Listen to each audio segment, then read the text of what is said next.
Comedy Kitchen with Chef Sel was recorded in front of a fake audience. There you have it, folks. Delicious gluten-free sourdough bread from scratch. So let's get going with this, please. Where is it? Left, right? Yeah. Only doing it 7 years. Be like the flour mafia, you know? You just make it disappear.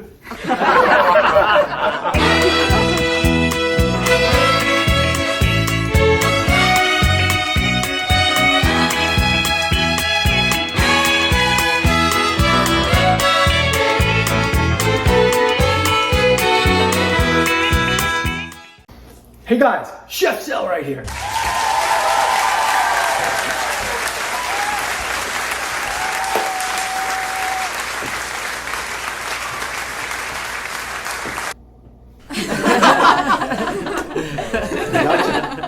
That's right, welcome to Comedy Kitchen with Chef Sel. Always great to be with you, a weekly show now. What do we have?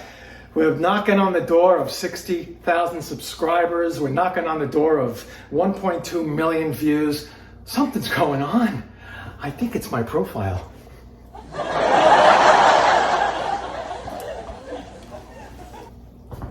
Today, how about a delicious gluten-free sourdough bread? From scratch. We're gonna have to make a starter. Don't. Oh, starter. What are you talking about? You mean in a car? No. It's a sourdough starter. You're gonna use the flour I'm gonna tell you to use, and you're going to use water. That's it. Now, I'm not gonna make this a show about the starter. It's pretty easy. It just takes time. It takes a few days. So go to the description, and you'll find it in there. I mapped it out step by step, and once you're ready, then you follow my beautiful face, as I said. See? So let's get going with this, please. Where is it? Left, right? Yeah. Only doing it 7 years. Right there. Please subscribe. Please like. You're gonna love this recipe. You're going to substitute your old regular flour bread to gluten-free once you taste this. It's unbelievable. I'm telling you. Be patient. Follow along. Let's get going. This is going to take some time to do all these things, but it is worth it because you're going to have crusty outside, billowing fluffiness inside, and some chewiness inside sourdough bread. So stay with me. First of all, we're going to make what they call the sponge, right? It's what they do with yeast when you're using yeast with water. That's really all it is, but different. It's going to take a long time. It's going to take a couple of hours to get this stuff proofed up. Yeah, that's right, proofed up. So let's go. 245 grams of cold starter. We made the starter. Get off my back. Just kidding. Now, I know you diligently went over the rules about the starter. I'm going to tell you a little bit more. After you use this 245 grams, get back and add some more to the remaining starter as you did the first time. You might have to do it maybe 2 cycles of that to get it back to the same level it was, okay? Simple. I'm at 226, 243, 44, 45. Beautiful, right? Not bad at all. Next, 220 grams, room temperature, filtered water, please. Otherwise known as 1 cup, and then take a teaspoon out of that cup if you're using cups. Good enough. Close enough. And now our superfine brown rice flour, which is really the star of most of the things that I do gluten-free. 160 grams of superfine brown rice flour, which I just introduced, or 1 cup and then take out 2 tablespoons of that cup and pour it in. So let's go. Let's zero this out. And we're looking for 160 G's, baby. Yeah, I wish. Only grams, relax. Get this stuff online if you have to on Amazon. Don't use a whisk on this. It'll get caught in the spokes and you'll have a big family argument. Don't do it. Just make sure this is well combined. No panicking yet, right? When it starts puffing up to twice the size, you'll know when it's done. So let's do this. We're going to cover it at room temperature, just with a towel, loosely over the top. And I will see you at that time. And then we're gonna start putting the dough together and then rising that. It's been about 2.5 hours. See the bubbles? See if I can bring it a little closer there. And the bubbles is what you want. That means it's still alive. It's saying, come on, make me into bread already. Sheesh. And it puffs up a little bit. That's what we want. So now I'm going to add the flours. I'm going to measure everything out so I don't waste your time. I know your time is very valuable. Doing what? I don't know. In this bowl, I have 3 cups plus 2 tablespoons of filtered water room temperature, 1/4 cup or 40 grams psyllium husk powder, and 3 tablespoons or 20 grams of flaxseed meal. So let's whisk it. Every one of these flours has a job. All you have to know, the job's getting done. So give it a good whisk. You're gonna get lumps and bumps, don't worry about it, it'll go away. It's gonna gel up on you, that's what you want. Right, I'm happy with this. Now into your KitchenAid, which is going to make an appearance again.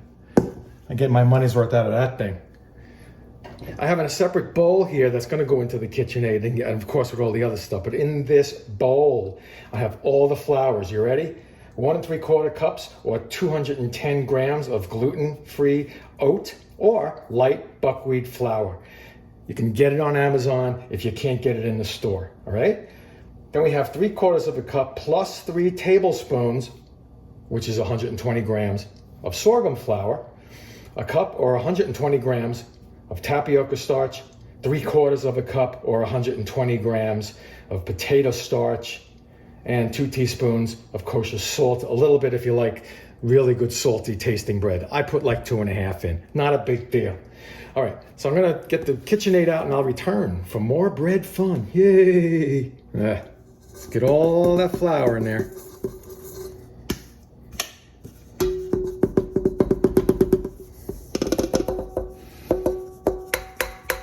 And just mix it up, that's all.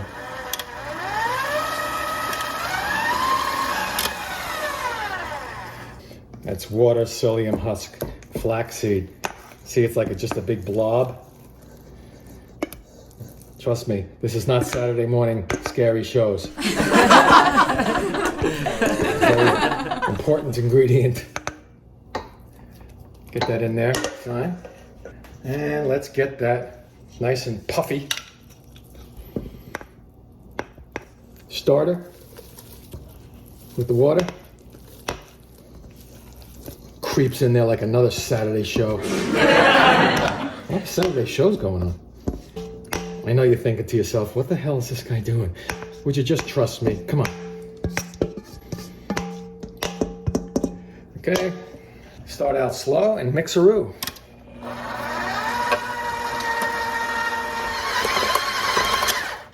Okay, all mixed up.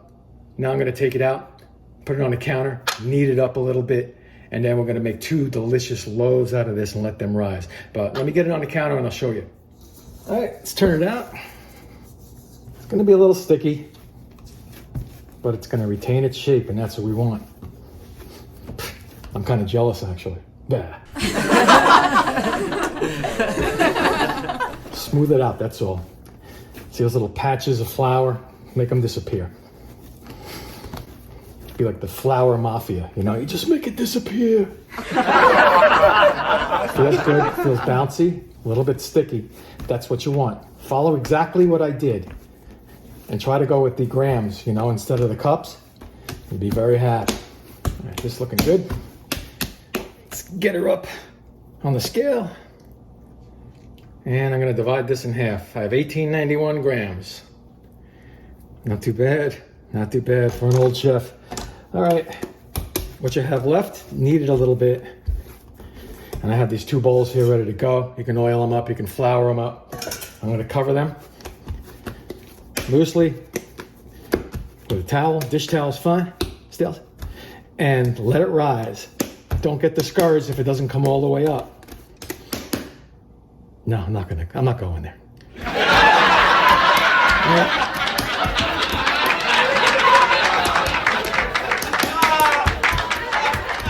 If it doesn't come all the way up, don't worry. It's gonna do most of its rising when you bake it anyway. We'll get into that when it's time. All right, so I'm gonna do both of these, put them in these bowls, have them rise, dish towel on top, room temperature's fine, and then we'll come back for the baking process. Here we go. It's been about 2.5 hours. As I said, it's not gonna rise that much here, but when you cook it, you'll see a whole different situation. So I want you to now get a cast iron pot if you have it, or a heavy bottomed pot, 5 quart with a top. I want you to put it in a 500-degree oven, empty, for about 20 minutes. Get that thing hot, which is happening now. I'm gonna try to show you without burning my hands off. And I'm gonna take this, I'm gonna make some design on the top, carefully put it into that really, really hot pot, and cover it with a couple of ice cubes inside the pot, maybe 3 or 4. And I want you to bake it at 500 for about 35-40 minutes. Take it out. If it's starting to get nice and brown, cover off. Forget about the cover from now on. You're gonna be uncovered, right? Yeah. And then I want you to bake it for 10 to 15 minutes more at 450, so reduce it. And you'll just know when it's done. It's gonna be nice dark brown and crispy, and you bang it, it's gonna be nice and hollow. So let me get that pot and say a prayer for me. Okay, hot stuff. I'm telling you, it's really hot, so be careful, folks. Let's make a little design on top. How about 1, 2, and 3? Don't go all the way through, obviously. And now we want to take it, slap it down, ice cubes, sprinkle them around, 3 or 4. If they're small like this, 5 or 6. And I'll put the top on.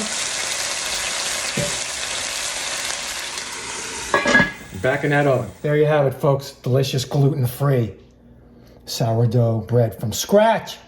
It's better than the original with the gluten, I'm telling you. Sorry, gluten manufacturers, or whoever the hell you are. This is better, and it's got no glue in it. And you made it yourself, I'm telling you. Remember, follow those directions for the starter in the description. It's what I used, and I'm telling you, it comes out great every time, but be patient. It takes a couple of days to get that starter right. But once you have it for life. Just keep feeding it. That's it, period. But look at this, I'm telling you. So please, give me a like, give me a subscribe. Let's cut this open.